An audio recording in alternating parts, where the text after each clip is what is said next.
Plus വണ്ണിലേക്കുള്ള മൂന്നാം ഘട്ട allotment നാളെ വരാനിരിക്കെ മലബാറിലെ വിദ്യാർത്ഥികളും രക്ഷിതാക്കളും ആശങ്കയിലാണ്. വിജയിച്ച മുഴുവൻ കുട്ടികൾക്കും ഉപരിപഠന സൗകര്യം ഒരുക്കണമെന്നതാണ് ആവശ്യം. മുഴുവൻ വിഷയത്തിനും A+ ലഭിച്ചിട്ടും പ്ലസ് വണ്ണിന് ആഗ്രഹിച്ച വിഷയത്തിൽ അഡ്മിഷൻ ലഭിക്കാത്തവരും ഈ കൂട്ടത്തിലുണ്ട്.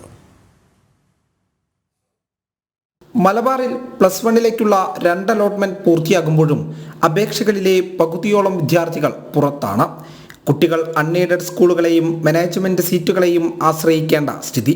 2ാം ഘട്ടത്തിൽ മലപ്പുറം ജില്ലയിൽ 2437 വിദ്യാർത്ഥികൾക്ക് മാത്രമാണ് അവസരം ലഭിച്ചത്. ജില്ലയിൽ 46,839 വിദ്യാർത്ഥികൾ അവസരം കാത്തു നിൽക്കുമ്പോൾ ആകെ ശേഷിക്കുന്നത് 14,600 സീറ്റുകൾ മാത്രമാണ്. ഇതുവരെ അവസരം ലഭിച്ച 36,393 വിദ്യാർത്ഥികളിൽ 35,502 വിദ്യാർത്ഥികളാണ് പ്രവേശന നടപടികൾ പൂർത്തീകരിച്ചത്. ജില്ലയിൽ പ്ലസ് വണ്ണിന് അപേക്ഷ നൽകിയ 82,446 അപേക്ഷകരിൽ 46,839 പേർ ഇപ്പോഴും പട്ടികയ്ക്ക് പുറത്തു തന്നെ. ഏകദേശം 46,000-ഓളം വിദ്യാർത്ഥികൾ ഇനിയും സീറ്റ് കിട്ടാതെ മലപ്പുറം ജില്ലയിൽ മാത്രം പുറത്തു നിൽക്കുകയാണ്. ഈ ഒരു സാഹചര്യം വളരെയധികം പ്രയാസപ്പെടുത്തുന്ന കാര്യമാണ്. മന്ത്രിയുടെ ഭാഗത്ത് നിന്ന് വരുന്ന പ്രതികരണം കാര്യങ്ങളൊക്കെ കേൾക്കുമ്പോൾ വളരെയധികം പ്രയാസപ്പെടുത്തുന്നതാണ്.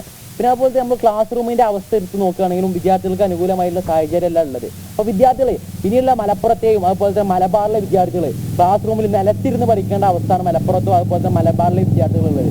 ഇതര ജില്ലകളിൽ നിന്നായി 7,606 പേരാണ് അപേക്ഷകരായി മലപ്പുറത്തുള്ളത്. ഈ എണ്ണം കുറച്ചാലും 24,633 പേർക്ക് ജില്ലയിൽ ജനറൽ സീറ്റിൽ പഠിക്കാൻ അവസരമുണ്ടാകില്ല.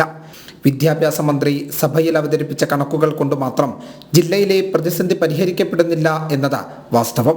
3ാം ഘട്ട അലോട്ട്മെന്റ് വന്നതിന് ശേഷവും പ്രതിസന്ധി തുടരുകയാണെങ്കിൽ സപ്ലിമെന്ററി അലോട്ട്മെന്റുകളിലൂടെ പരിഹാരം കാണും എന്നതാണ് വിദ്യാഭ്യാസ വകുപ്പിന്റെ വാദം.